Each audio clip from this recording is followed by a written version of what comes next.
Hello and Fakhar रागली to all of you. मैं हूं फ़खर यूसुफजई और आप देख रहे हैं डिबेट विद फ़खर। आज की डिबेट में बात करेंगे पाकिस्तान की सिचुएशन के बारे में। सिक्योरिटी, पॉलिटिकल, इकोनॉमिक सिचुएशन जो है फ्लक्चुएट करती रहती है।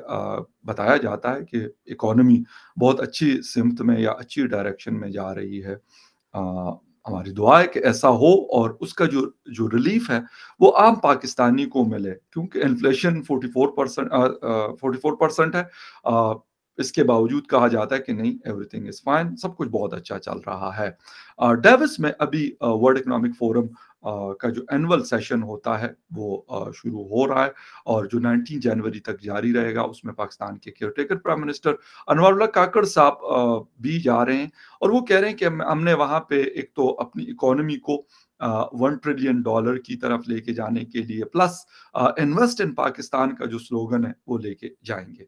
इसके साथ साथ हमने यूएई से $3 अरब को रोल ओवर करने की बात की, जिसके जवाब में उन्होंने जो कुछ कहा है, मेरे ख्याल मतलब हमारे लिए वो काफी है, लेकिन हम अगर समझे तो इन सारे हवालों से बात करेंगे। और क्या कोई ट्रस्ट करेगा जो काकड़ साहब वहां पे जा रहे हैं कि हमारी इस वक्त एक प्रॉपर गवर्नमेंट नहीं है, केयरटेकर गवर्नमेंट मौजूद है, लेकिन ये भी कंफर्म नहीं है कि 8 फरवरी को इलेक्शन होता है नहीं होता, किस तरह का होता है किस तरह का नहीं होता। ये कंसर्न्स मौजूद है।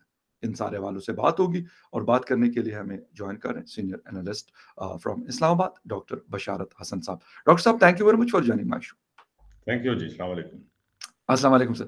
अच्छा डॉक्टर साहब, एक तो ये बताइएगा कि डेविस में काकड़ साहब जा रहे हैं, तो आपको लगता है, आप खुद बाहर से पढ़े हैं, आना जाना है, इन्वेस्टर्स के साथ भी आपकी बात होती है, पाकिस्तान की इकोनॉमी को भी आप देखते हैं, पॉलिटिकल सिचुएशन को भी आप देखते हैं, इस सूरत हाल में जिसमें हम इस वक्त मौजूद है, आपको लगता है कि कोई भी इन्वेस्टर, वो छोटा है, दरमियाना है या बड़ा है, वो इस बात में आएगा और इस बात का हमारा यकीन करेगा कि मैं जाकर और पाकिस्तान में पैसा लगा दूं?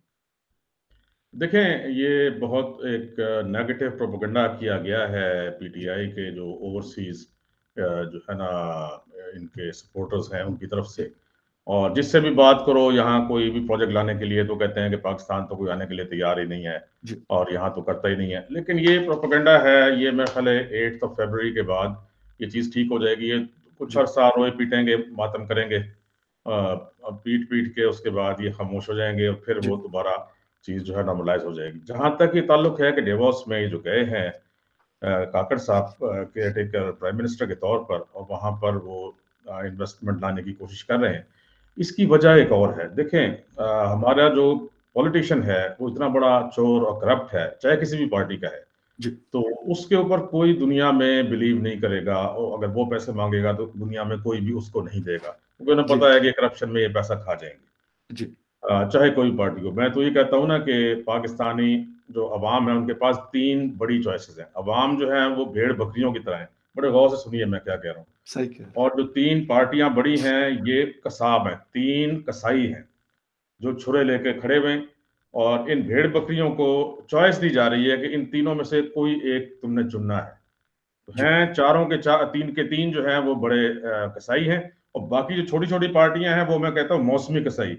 जैसे जब ईद होती है, बकरीद होती है, तो कुछ तो अच्छे बड़े कसाई होते हैं, जैसे ये तीन बड़े मैंने आपको बताया, जो कि बड़े ऐसे तरीके से काटते हैं कि गोश्त के वो उसमें हड्डियां वड्डियां टूटती नहीं जी। है। और फिर मौसमी कसाई होते हैं जो सिर्फ उस एक दिन के लिए निकल आते हैं, इलेक्शन वाले दिन के लिए। बिल्कुल। तो ये सूरत हाल है कौम के पास। तो ये तो फिर अब जब इन्वेस्टमेंट ये लेने गए हैं, ये SIFC के लिए लेने गए हैं। देखें, फर्क है दोनों में।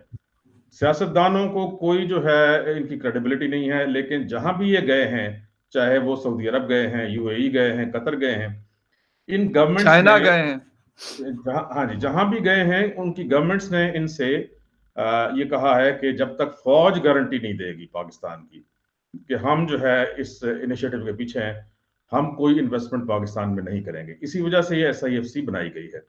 अब देखें, जी। SIFC 5 एरियाज में जो है ये काम कर रही है और इसने इन्वेस्टमेंट लानी है। उसमें पहला है डिफेंस, फिर एग्रीकल्चर, फिर मिनरल्स, फिर इंफॉर्मेशन टेक्नोलॉजी और हम्म। Telecommunications and energy. जी। ये सारे वो एरियाज हैं जिसमें कि बहुत बड़ी इन्वेस्टमेंट आ सकती है अगर यहाँ स्टेबिलिटी हो। और स्टेबिलिटी इन पॉलिटिशियंस से तो पॉसिबल नहीं है। ये तो सारे चोर डाकू करप्ट तरीन पाकिस्तान के लोग हैं। जैसे मैंने कहा कि ये तो कसाई हैं, हमारी कौम जो है वो भेड़ बकरियों की तरह है कि वो इनमें से किसी एक कसाई को चुन लेती है, तो तरक्की मुल्क में नहीं हो सकती। लेकिन जब SIFC में फौज पीछे होगी, वो गारंटी देगी, जैसे अभी कॉर्पोरेट फार्मिंग की बात हुई है और बड़े सेक्टर्स में इन्वेस्टमेंट की बात हो रही है, एनर्जी में जो डिस्कोस हैं जो कि बहुत ज्यादा करप्शन कर रही हैं और नुकसान में जा रही हैं, सारा तबाह बर्बाद कर रही हैं कौम के पैसे को और लोगों को लूट रही हैं, ये डिस्कोस में भी अब ये खबरें हैं कि फौज का कोई एक ब्रिगेडियर होगा इनकी मॉनिटरिंग के लिए। ऑल दो के ये इसको डिनाई कर रहे हैं बहुत सारे, लेकिन ये है कि मैं समझता हूँ कि होना चाहिए कि जिस तरह की लूट मार या सियासतदान और ब्यूरोक्रेट मिलकर कर रहे हैं, इसको हमें किसी ना किसी तरीके से तोड़ना है। और इसके राइट। लिए बेहतरीन तरीका यही है कि जो है कम से कम फौज जो है वो इसकी गारंटी दे। अच्छा सर, एक छोटा सा पॉइंट मेरे माइंड में आ रहा है, आपकी मौजूदगी का फायदा उठाऊंगा सर। मतलब आपने बात की कि डेस्कोज में जो ब्रिगेडियर्स हाजिर सर्विस बिठा दिए गए, कोई पाकिस्तान का इदारा मुझे बता दे जहां का कोई रिटायर्ड या हाजिर सर्विस जनरल जो उसका हेड ना हो। नादरा को ले लें, अब नहीं, वो वो एक्चुअली एक बिठाया कमीशन भी रह नहीं गया गए था, हैं। कश्मीर पब्लिक सर्विस कमीशन था सर, जनरल हिदायत को लगा दिए। ये वो आदमी है रिटायर्ड जिन्होंने कहा था कि जो माए उनके पास गई थी APS अटैक की, तो उनको कहा कि यार और बच्चे पैदा कर लो, अगर मर गए तो क्या हुआ। ये वो आदमी है सर। इस तरह के कंट्रोवर्शियल लोगों का और दूसरी बात, मैं कहता हूँ सब डाकू चोर है। मैं न नवाज शरीफ को कहता हूँ, ना जरदारी, ना मौलाना, ना कोई और, ना कोई और। लेकिन सर मुझे ये बताएं कि इनकी गारंटी किसने देनी है कि ये डंडा लेकर और हर दफा किसी भी गवर्नमेंट को नहीं चलने दे, अच्छी या बुरी। हिंदुस्तान के अंदर सर किसी की भी हुकूमत होती है, लेकिन किसी जर्नल की जरूरत नहीं होती कि वो जाकर और वहां पे उनको डंडा दिखाए कि भाई तुम्हारी हुकूमत नहीं चल सकती। वो मोदी हो, एक दूसरे को डंडे मारे, एक दूसरे का गिरबान फाड़े, एक दूसरे के सर फाड़ दे, किसी की मजाल नहीं है कि वहां पे घुस सके। इवन बांग्लादेश में नहीं घुस सकते, जो 1971 में पाकिस्तान से अलग हुआ।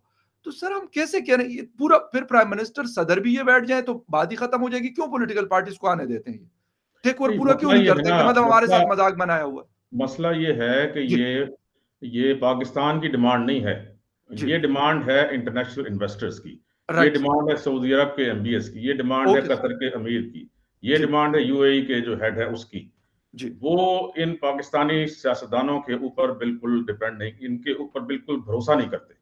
ओके। जब वो भरोसा नहीं करते, उनको पता है कि ये जो है ये पैसे खा जाएंगे और ये लूट मार करके जी। बाहर इन्वेस्ट कर देंगे, मुल्क से बाहर ले जाएंगे पैसा, कुछ यहाँ पर इन्वेस्ट कर देंगे, इनको कोई हाथ तो डाल नहीं सकता। राइट। तो इसलिए वो ये कहते हैं कि अगर आपको हमसे इन्वेस्टमेंट चाहिए तो हमें गारंटीज चाहिए, और वो गारंटीज चाहिए आर्मी की तरफ से। इस ओके। वजह से ये SIFC का, और ये बड़ा एक कामयाब एक इनिशिएटिव जा रहा है। दूसरे, अभी फौज कोई बिठाई नहीं गई है डिस्कोज में, ये एक तजवीज है कि एक जो है सर्विंग ब्रिगेडियर जो है वो वहां पर देखेगा कि ये किस तरीके, देखें आपको अंदाजा नहीं है, मैं तो क्योंकि एनर्जी सेक्टर का आदमी हूँ, कि किस तरीके से लूट मार कर रहे हैं एनर्जी सेक्टर में, कितनी चोरी हो रही है, कितनी बिजली चोरी करते हैं ये, और फिर वो सारा का सारा बिल जो है वो मिडिल क्लास पे डाल देते हैं। हम लोग जो है वो बिल देते हैं जो ये चोरियां करवाते हैं। ये जो है मिल के कारखानेदारों के साथ ये बिजली की बहुत बड़े पैमाने पे चोरी करते हैं, गैस की बहुत बड़े पैमाने पे चोरी करते हैं। बिल्कुल करते और हैं सर, वो ये बिल्कुल तो सर। सिर्फ एक सेक्टर है, एनर्जी का सेक्टर, एग्जैक्टली। इसी तरीके से हर दूसरे सेक्टर में है। तो अगर एक जो है इनके ऊपर मॉनिटरिंग के लिए एक सर्विंग ब्रिगेडियर बैठा होगा, तो ये फिर डरेंगे और फिर इतनी आसानी से ये कर नहीं सकेंगे। तो ये है। अच्छा, लेकिन अब सर अगर अगर यही SIFC में जो सोल्यूशन हमारे है, अगर सर पास अगर मैं है, आपकी ये बात मान लूं कि यही सोल्यूशन है पाकिस्तान का, तो फिर सर 33 साल तो इन्होंने डायरेक्टली हुकूमत की है, और जो रेस्ट ऑफ द 40 साल है तकरीबन या 42 साल है वो इनडायरेक्टली ये हुकूमत करते हैं। तो हालात क्यों सही नहीं हुए? मुझे तो, मेरा तो सर क्लियर कट ये सवाल है।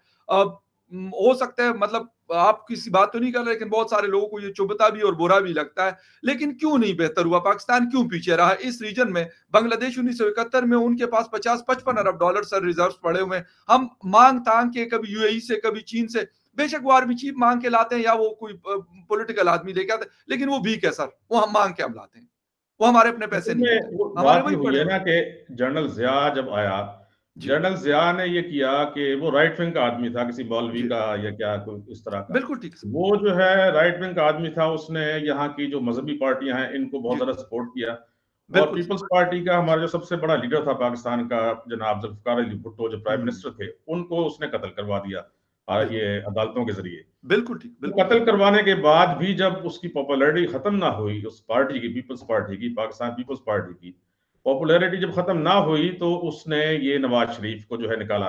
लॉन्च कर दिया। उसने, ये जनरल जिलानी था पंजाब का गवर्नर, उसको ये कहा कि तुम कोई ऐसा जो है हमें बंदा दो बिजनेस कम्युनिटी से, जो कि पीपल्स पार्टी की, जो पंजाब में बहुत बड़ी अक्सरियत थी पीपल्स पार्टी की, इसको खत्म कर सके। तब जाके ये नवाज शरीफ को लाया गया। अब उसके बाद से जितने भी आर्मी चीफ आते गए, जिसमें असलम बेग था, दूसरे थे, वो राइट विंग के जो ये पॉलिटिशियंस थे, और ये जो ताजिर थे, ताजिर, सनतकार और जमींदार, इन्हीं को सपोर्ट करते रहे। ये सिर्फ जब जनरल परवेज मुशर्रफ साहब आए हैं, उन्होंने आकर फिर ये है कि प्रॉपर पाकिस्तान में टेक्नोक्रेट्स को और उनको चांस दिया, और जो है पढ़े लिखे लोगों को ऊपर लेकर आए। और आपने देखा कि इकोनॉमी हमारी कितनी बेहतर हुई थी कि जिससे मुशर्रफ साहब आए थे 1999 में, तो 58 रुपीज का डॉलर था। जिस दिन वो गए हैं 2008 में, 9-10 साल के बाद, तो अब भी 58 रुपीज का डॉलर था। तो बात यह है कि फौजी फौजी में फर्क होता है।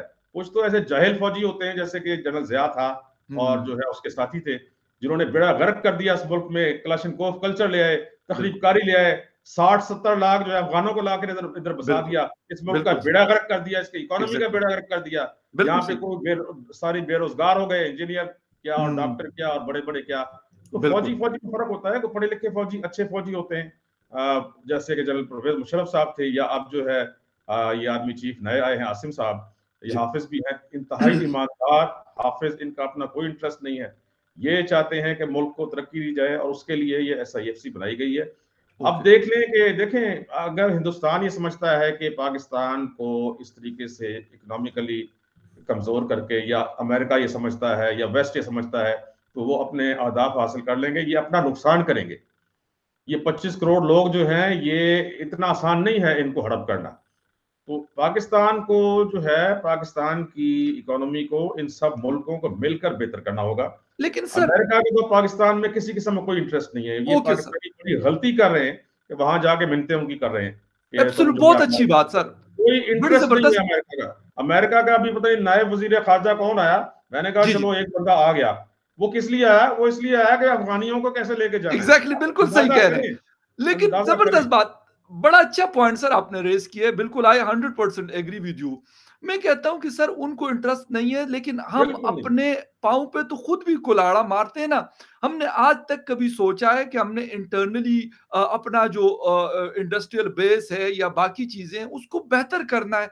ये तो ना हिंदुस्तान ने हमें रोका है, ना अफगानिस्तान ने रोका है, ना मिडिल ईस्ट और अमेरिका ने रोका है हमें। मैं आपको आइडिया देता हूं। देखें, कुछ मुल्क ऐसे होते हैं कि जो कोशिश बड़ी करते हैं लेकिन वो कुछ नहीं कर सकते। जैसे श्रीलंका है, वहां पे लिटरेसी रेट ऑलमोस्ट 100% है, हमारा तो बहुत कम है ना। जी बिल्कुल, उनका 100% दिवालिया हो गया। देखिए, इनको पता नहीं है हमारे मुल्क में बहुत बड़ा पोटेंशियल है, हर किस्म का एक्सपर्ट यहाँ मौजूद है, हमारी इंडस्ट्रियल बेस मौजूद है, सब कुछ है। ये तो सियासतदानों ने बेड़ा गर्क किया हुआ है। ये सिर्फ 5 साल के अंदर ये मुल्क जो है बहुत आगे निकल सकता है, दुनिया की जो है वो 7वीं 8वीं जो इकोनॉमी बन सकता है।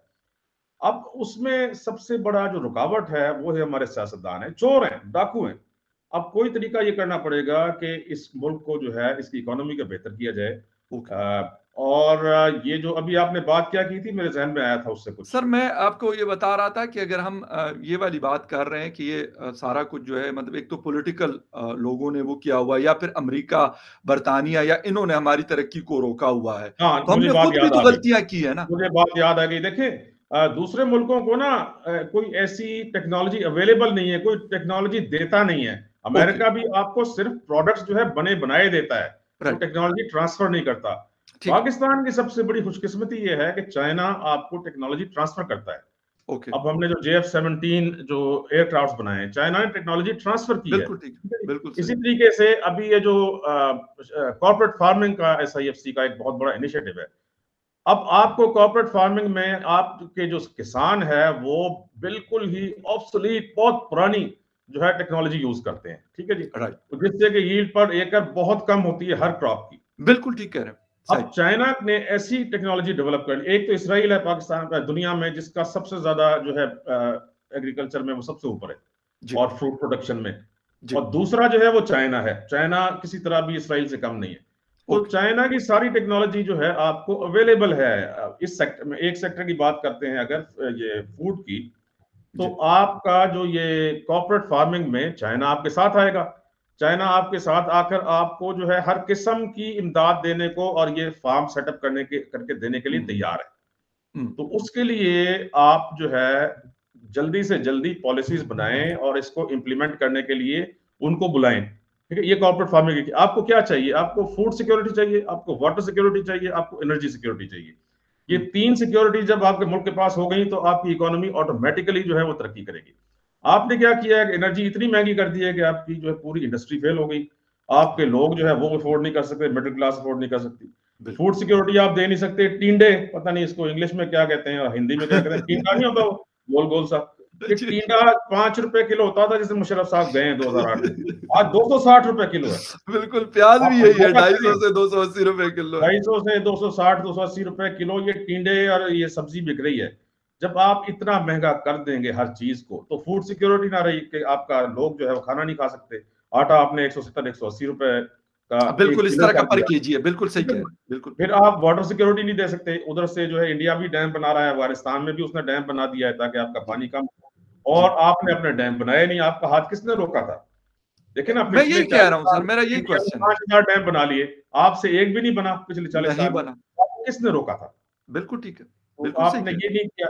बात यह है कि पहले आप वाटर सिक्योरिटी, फूड सिक्योरिटी और एनर्जी सिक्योरिटी मुल्क को दें, फिर आप देखें कि किस तरीके से तरक्की होती है। अभी 9 स्पेशल इकोनॉमिक जोन्स आपके तैयार हो रहे हैं, जिसमें 3 तैयार हो चुके हैं सीपेक के साथ। आप जी। उनको और फुटिंग पे डेवलप करें।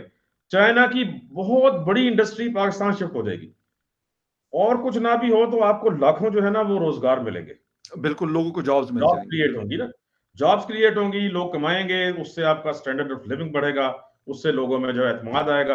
अभी आपको पता है कि लाखों लोग जो है वो हर साल जो है बाहर जा रहे हैं, बिल्कुल, पाकिस्तान बिल्कुल, छोड़कर जा रहे हैं। ब्रेन ड्रेन हो बिल्कुल, रही है। ये ब्रेन ड्रेन रुक जाएगी जब इंडस्ट्री बिल्कुल, ट्रांसफर होगी। लेकिन ये काम वॉर फुटिंग पे होगा, ये इन सियासतदानों ने नहीं करना। इसके लिए SIFC को स्ट्रांग होना पड़ेगा, और इसकी जो क्यादत है वो खुद संभालनी पड़ेगी। अभी तो इसका हेड जो है वो केयर टेकर ये बना हुआ है, प्राइम प्राइम मिनिस्टर। मिनिस्टर। इसका हेड जो है वो आर्मी चीफ को खुद होना चाहिए, और ओके। उनको जो है 5 साल एटलीस्ट इसको जो है ना डंडे से चलाना चाहिए। जब लेकिन सर, आपके सारे जो है चीजें वो स्ट्रीमलाइन हो जाएं और आपके मुल्क में दोबारा इकोनॉमी रिवाइव होकर तरक्की होनी शुरू हो जाए, उसके बाद फिर यह है कि आप जो है आहिस्ता आहिस्ता इसको ट्रांसफर कर दें, जो ये डाकू हैं इनको दोबारा। लेकिन सर वो आर्मी वाली जो रिस्पॉन्सिबिलिटी है, जो उनका असल काम है, वो कौन करेगा? मतलब देखिए मैं एनएचए, आपको नहीं सर मैंने एक ना सेकंड, एक सेकंड मैंने सर, एक साइंटिफिक पेपर एनएचए, लिखा। एनएचए मोटरवे सारे एफडब्ल्यूओ के पास है। अभी आपने वो रिपोर्ट पढ़ी होगी कि 1.2 ट्रिलियन का वो इस वक्त उसमें लॉस में जा रहा है एनएचए, और एनएचए ने कहा कि हमें टूल प्लाजो के पैसे नहीं मिलते। सारी इंडस्ट्री सर इनके पास है, फर्टिलाइजर है, सीमेंट्स हैं, पता नहीं नाम, मतलब the thing you name it, तो वो इनके पास है। तो सर बाकी फिर मतलब वो असल जो काम नहीं, जिसके मैं लिए आपको बताऊं इदारा ना, बना है, वो तो देखिए वो वजह कौन वजह करेगा? ये वो है, पॉलिटिशियन जाके बॉर्डर्स पे लड़ेंगे या कौन सारी करेगा? सारी वो दुनिया कौन में इस करेगा? तरह होता है, सारी जी। दुनिया में इस तरह होता है कि अ, अब जैसे आप चीन की मिसाल ले लें, चीन ने जो इतनी तरक्की की है, सर चीन की माओ मिसाल हम क्यों जेतुंग। देते हैं? हम नहीं, किसी मैं दूसरे आपको कंट्री की मिसाल दे रहा हूँ। मिसाल क्यों मैंने इस नहीं पे देते? एक एक पेपर लिखा है, मैं आज ही शेयर करूंगा अभी जी इस सर प्रोग्राम प्लीज। के बाद आपसे। जी जी। मुझसे यही सवाल करते हैं फौजी, रिटायर्ड फौजी सवाल करते हैं मुझसे, जी सारी जी। दुनिया में कहीं आपने देखा है कि फौज जो है वो कॉर्पोरेट एग्रीकल्चर में आ रही हो? तो मैंने रिसर्च करके एक पेपर लिखा, उनको दिया। ओके सर, जर्नैल साहब एक सवाल कर रहे थे, ओके सर। क्योंकि वो सारे ये PTI के हैं ना, अफसर, वो उस कॉन्टेक्स्ट में लेते हैं हर चीज। तो लेकिन इनको समझाना पड़ता है ना, इनकी जाहिर है आपको नॉलेज कितनी होती है आपको पता है, वो इनको समझाना पड़ता है। मैंने पूरा पेपर लिखा है कि अब चाइना, बाकी दुनिया में भी मैंने मिसालें दी हैं। जी चाइना में माओ जेतुंग ने क्या किया था कि जितनी यूनिवर्सिटियां थी इनको बंद जी। करके, जो प्रोफेसर थे उनके गले में ना लगाया था कि मैं किसी काबिल नहीं हूँ, ये बैनर लगा के ना उनके सीनों के ऊपर उनको भेज दिया था कि तुम जाओ जो है खेतों में, वहां देखो कि किसान कैसे काम करता है, उनके साथ काम करो। इसी तरह उसने फौज को यूज किया, जो पीपल्स आर्मी थी। पीपल्स आर्मी ने एक्चुअली तमाम जो चाइना की इंडस्ट्रियल बेस है उसको बनाया, जो फार्मिंग है उसको रिवाइव किया, और उसमें लेटेस्ट टेक्नोलॉजी लेकर आए। तो ये चाइना में हुआ जो आर्मी ने किया, ठीक है जी, उनकी मिलिट्री ने किया। इसी तरीके से और दुनिया की बहुत सारी मिसालें मैं आपको भेज दूंगा। तो ये कोई अछनपे की बात नहीं है, लेकिन वो बात आपकी बजाय है कि अगर मार्शल लगा हुआ हो और ये हर डिपार्टमेंट में घुस जाते हैं, वो ठीक नहीं है। लेकिन ये है कि आर्मी अगर इस वक्त ये काम करती है तो ये वो काम होगा जो माओ जेतुंग ने किया था। और जिस तरीके से चाइना को एक दुनिया की सबसे बड़ी ताकत बना दिया है। अभी तो वो अमेरिका से आगे निकल गए, बताते नहीं है ये लोग।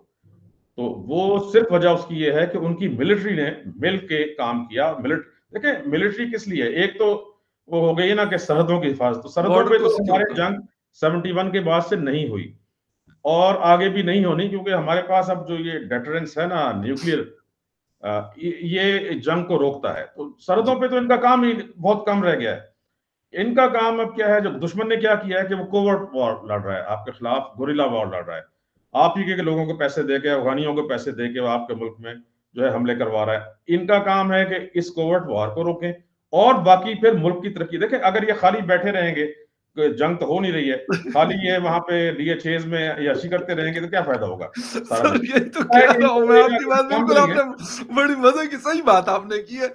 मैं यही कह रहा हूँ कि अगर नहीं है, मतलब जरूरत इतनी नहीं है, तो फिर मतलब कम कर दें और फिर इतना नहीं, कम ना सारा करें। पैसा देखिए लगाने ये की, एक ऑर्गेनाइज फोर्स ठीक है। है, उनको आप जमींदारे में लगा दें, मतलब फार्मिंग में लगा दें, एक नया वो शुरू करवा दें, बजाय इसके कि इस तरह की चीजें ये करें कि ये कहेंगे कि हम सिखाएंगे। सर देखें, तनाब फॉरम आपने देखा होगा, इस तरह के और बहुत सारे रिसर्च फॉर्म्स हैं, बहुत अच्छा काम किया उन्होंने, बहुत अच्छा काम करते हैं। व्हाट द थिंग इज, जब आप इंटरफेरेंस शुरू कर दे, सर आपकी फील्ड है, आप इंजीनियर हैं, मैं इंजीनियर नहीं हूं सर, मैं अब आके मैं आपको ये डिक्टेट करना शुरू कर दूं, मैंने यूनिफॉर्म पहना हुआ है खाकी कलर का, और मैं आपको डिक्टेट करना शुरू कर दूं कि ये सोलर इस तरह होगा तो फ्ला इस तरह होगा तो फ्ला, तो आप कहेंगे भाई आप कौन है? मैं कहूंगा हमने तो भाई मैट्रिक में भी, आर्ट्स में नहीं, मैट्रिक इसका पास इसका किया है। जवाब ये आप है। कहेंगे निकालो इसको, ये पागल है। नहीं, मैं सर मैं इसका ये बात, जवाब मेरा ये है। ये क्वेश्चन है कि आपको मैं कहा मैं चैलेंज कर बताता सकता हूँ आपकी फील्ड में? मैं बताता सवाल ही नहीं पैदा, आपने मैंने पीएचडी की हुई यही है यही आपको शुरू में बताया ना कि सर। पाकिस्तान की खुशकिस्मती ये है कि पाकिस्तान को चाइनीज टेक्नोलॉजी और चाइनीज एक्सपर्ट्स अवेलेबल हैं, जी जी जो किसी वक्त भी आने को तैयार है। तो ये फौज ने खुद नहीं करना, इन्होंने सिर्फ मैनेज करना है। देखें इस वक्त हमारा जितना जमींदार है ना, आप कल की ये खबर थी, मैं आपसे फिर शेयर करूंगा कि नून लीग के जितने टिकट्स गए हैं वो जिम्मेदारों को और कारखानेदारों को गए हैं। कारोबारी ठीक है, लोगों को, बिल्कुल सही कह रहे हैं, ये आपकी ये बात सही। खबर है जंग अखबार की, नहीं जंग नहीं अखबार बिल्कुल, आप नून लीग बिल्कुल के मैंने का पढ़ी, आपकी बिल्कुल रिपोर्टर सही है। कह रहे हैं, ठीक है बिल्कुल ना। सही कह रहे हैं, आई एग्री। उसके बाद जितने जो है पीटीआई से आएंगे वो यही आएंगे जमींदार, और जो है जितने पीपल्स पार्टी से आएंगे जमींदार कारखानेदार होंगे। ठीक राइट। है जी। ये जो जमींदार हैं, ये आटा इन्होंने महंगा किया है, इन्होंने 180 पर लेकर गए हैं, ये फौज नहीं लेकर गई। ठीक है ओके। जी। ये मुल्क के लोगों को भूखा मार रहे हैं, और जी ये जिम्मेदार कभी नहीं चाहेंगे कि यहाँ कॉर्पोरेट फार्मिंग हो, और कॉर्पोरेट राइट। फार्मिंग यहाँ पे लेटेस्ट टेक्नोलॉजी आए, कोई तरक्की हो, कोई किसी गरीब को भी कोई सस्ता आटा मिले। वैसे बात आपस की ये है कि गरीब को तो मिलना भी नहीं है। ये कॉर्पोरेट फार्मिंग के जरिए जो यहाँ प्रोड्यूस होगा वो जो है जाएगा यूएई और सऊदी बिल्कुल। अरब और कतर वगैरह में, के लिए हो रही है। लेकिन उसका कोई ना कोई असर होगा कि वो टेक्नोलॉजी जब एक दफा डेवलप हो जाएगी पाकिस्तान में, तो वो फिर बाकी फार्म्स पे भी अप्लाई होगी। तो एक बड़ा काम है, अगर ये जो है, और फौजी ये खुद नहीं करेंगे, ये चाइनीज एक्सपर्ट्स आने चाहिए इनके पास। मैं इनको तो ये एडवाइस करूंगा, ओके।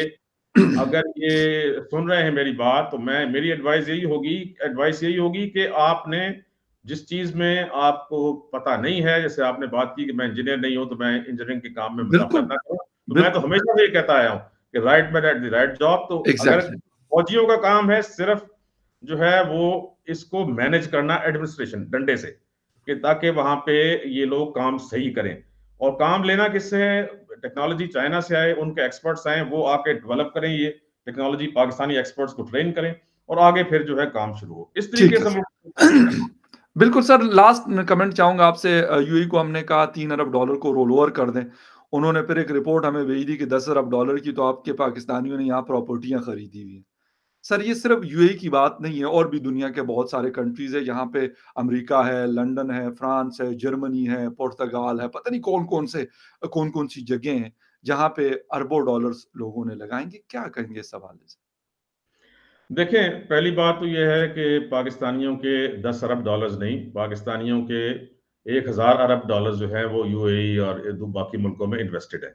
जी तो ये जिसने भी खबर दी है ये खबर झूठी है। पहली बात तो ओके। इस तरह की खबरें ये पीटीआई वाले उड़ा रहे हैं, पाकिस्तान की सर हुकूमत ये को द बदनाम न्यूज करने। का एडिटोरियल है, और आपको पता नहीं, है कि मैं यूएई को, बता रहा हूँ ना, इससे ये बहुत ज्यादा एजाज है। गौहर साहब जो इस वक्त केयरटेकर जो मिनिस्टर है ट्रेड एंड बिजनेस के, सर ये उन्होंने ये बात कराची देखिए जो यूएई कभी ये बात इसलिए नहीं कहेगा कि कहते हैं अगर कि वो ये उन्होंने मान हमें ले। जवाब में ये कहा है, ये मैं आपके नहीं साथ शेयर नहीं, अभी ये कर लेता हूँ। यूएई ऑफिशियली इसलिए ये बात नहीं कह सकता। अगर वो ये बात कहेगा तो जी हमने उसे ये कहना है कि अच्छा उनके नाम जो है हमें दो, और जो है ये हमारा पैसा चोरी का गया हुआ है, ये वापस करो। तो जी। यूएई है इससे, पाकिस्तान से नहीं, इंडिया से इससे 10 गुना ज्यादा इन्वेस्टमेंट है यूएई में। आप अगर जी, दुबई गए हो, आप देखेंगे इंडियंस की जी, बहुत काफ़ी ज्यादा जाना इन्वेस्टमेंट है हुआ है। वहां जी, पर। इंडिया की पाकिस्तान से 10 गुना ज्यादा है। लेकिन ये है कि ये मैं नहीं समझता कि ऑफिशियली वो ऐसा बात कर सकते हैं। हुँ। लेकिन ये है कि इसमें भी कोई शक नहीं है कि पाकिस्तान की 10 अरब डॉलर नहीं, हजार अरब डॉलर जो है वो स्विस बैंकों में पड़ा है, अमेरिका में लगा हुआ है, यूरोप में लगा हुआ है, मुख्तलिफ मुल्कों में जी, लगा हुआ है। वो तो मैंने आपको शुरू में बताया ना कि हमारा सियासतदान, हमारा राइट, ब्यूरोक्रेट ये इंतहाई दर्जे का चोर है। इवन कि हमारा बिजनेसमैन इतना बड़ा चोर है, जो यहाँ कमाता है, राइट, लूटता है गरीब को और मिडिल क्लास को, पैसा वो बाहर ट्रांसफर कर देता है फौरी तौर पर। ठीक तो है। ये तो यहाँ का एक कल्चर बन चुका है ना, इसको चेंज करना होगा, और ये उसी वक्त चेंज होगा जब ऊपर डंडा हो, क्योंकि ये कौम ओके। इस तरह की नहीं है। इंडिया में मैंने ये देखा है, कम से कम वो लॉ से डरते हैं। यहाँ तो बिल्कुल, ये कानून से डरते ही कोई नहीं ना, ये बिल्कुल कानून से सही, बिल्कुल ही बिल्कुल। नहीं डरते। उसकी वजह ये है कि बिल्कुल, कानून को जब मर्जी है अपने लिए मोड़ लेते हैं। बिल्कुल सही है, मैनिपुलेट कर लेते हैं और क्योंकि कानून हर किसी के लिए अलग-अलग है हमारे मुल्क में, यही सबसे बड़ा अलमिया है, जिसकी वजह से एक रिटायर्ड ऑफ़िसर के लिए वो जनरल हो, ब्यूरोक्रेट हो, जज हो या कोई और हो, पॉलिटिशियन हो, सबके लिए अलग-अलग है। एक आम पाकिस्तानी के लिए अलग कानून है। आम पाकिस्तानी अगर मुर्गी चोर भी है, तो हो सकता है वो 5 साल जेल में सड़ता रहे, पड़ा रहे, लेकिन अगर दूसरा अरबों डॉलर उसने वो किए हुए हैं तो उसको कोई उँगली भी नहीं लगा सकता। अफ़सोस के साथ यूएई ने जो ये बात कही, बिल्कुल दुरुस्त कही कि भई आप हमसे 3 अरब डॉलर रोल ओवर करवा रहे हैं, लेकिन अपने 10 अरब डॉलर, सिर्फ़ 10 अरब डॉलर, और डॉक्टर साहब कह रहे हैं कि मतलब ये 10 अरब डॉलर नहीं है, ये हो सकते हैं 100 अरब डॉलर हो, या इससे भी ज़्यादा हो सकते हैं, या हज़ार अरब हो सकते हैं। लेकिन क्यों नहीं पाकिस्तान में लोग अपना पैसा रखते हैं? ट्रस्ट, क्यों ट्रस्ट नहीं है? ये असल मेरा पॉइंट था। देखिए, अ, ट्रस्ट की बात नहीं है, ये टैक्स चोरी है। इंडिया से भी जो पैसा बाहर जाता है ना, टैक्स चोरी है ये टैक्स नहीं देना चाहते ना। हम मुल्क गरीब क्यों है? इसलिए कि टैक्स जो है वो सिर्फ तनख्वाहदार देता है। आपको पता है कि कराची बिल्कुल, की एक मार्केट से जितना टैक्स जमा होता है, पूरे लाहौर, पूरे पंजाब में इतना टैक्स इकट्ठा नहीं होता। तो बिल्कुल ये सही। टैक्स चोरी करते हैं, इसलिए बाहर इन्वेस्ट करते हैं जाके। ये बात एब्स नहीं है कि यहाँ पे डिपेंड, देखें, अगर ये यहाँ पे समझें कि यहाँ सिक्योर नहीं है, तो ये छोड़कर चले जाए ना बाहर मुल्क को। बिजनेसमैन अ, कभी छोड़कर नहीं जाएगा। यहाँ तो वो लूट मार कर रहा है, दबा के खून चूस रहा है वो आम आवाम का और सर मिडिल ये क्लास सारे कर रहे हैं, मैं आपसे इस बात पे थोड़ा-सा वो करूँगा, डिसएग्री, का। कि सारे कर रहे हैं, जिसके हाथ में भी इख्तियार है, वो जिस इदारे में भी बैठे हुए हैं, वो पीटीए है, वो एनएचए है, वो स्टील मिल है, वो पीआईए है, वो ब्यूरोक्रेट्स मैंने पीएसओ कहा ना, है। वो तो सर शामिल है। जहाँ पे वो लोग इसलिए नहीं सबसे बड़ा बैठते कि वो चोर वहाँ पे आके तस्बीह लेके और वो कोई अल्लाह का कादिर है। ज़िक्र कर रहे होते हैं, वो इसीलिए आते हैं, ज़बरदस्ती इसीलिए आते हैं कि वहाँ उन्होंने माल बनाना होता है, और सबने बनाया है। पॉलिटिशियन हमने एक मतलब सॉफ्ट टारगेट है, क्योंकि दूसरों पे बात करेंगे तो कह रहे हैं 5 साल नहीं, कैद या 10 साल कैद की सज़ा हो सकती है हमें। ये ट्राई का है, नेक्सस है, पॉलिटिशियन, एग्ज़ैक्टली। ब्यूरोक्रेट और ये बिजनेसमैन, ये मिलकर करते हैं। ये एक नहीं है, कोई बिजनेसमैन सारे खाली नहीं है, ये मिले होते सारे हैं जो सारे, है इस मिलकर हमाम लोग। में कहते हैं कि सब नंगे, लेकिन खैर एनीवे कब तक ये हालात ऐसे रहेंगे, इसमें तब्दीली कब आएगी हमें नहीं पता। हम जैसे जैसे जो जो कुछ होता रहेगा उसके ऊपर बात करते रहेंगे। डॉक्टर साहब थैंक यू वेरी मच, बड़ी अच्छी गपशप हुई डॉक्टर साहब से। कुछ चीज़ों में डिसएग्रीमेंट रहती है, लेकिन वो मेरे सीनियर भी हैं और सीखने का मौका भी उनसे मिलता है। ये उनका पॉइंट ऑफ व्यू था जो उन्होंने अपना सामने रखा है। यकीनन उनका अपना एक से उस एंगल से देख रहे होंगे, शायद मैं उससे ना देख रहा हूँ। एनीवे डॉक्टर साहब thank you very much once again, आपके टाइम का बहुत शुक्रिया। And viewers thank you very much for watching debate with Fakhar Yousafzai. किसी और डिबेट में आपसे फिर मुलाकात होगी, तब तक के लिए take care and bye. Thank you जी। थैंक यू सर, बहुत शुक्रिया। Thank you sir. हाँ भाई। Thank you very much sir.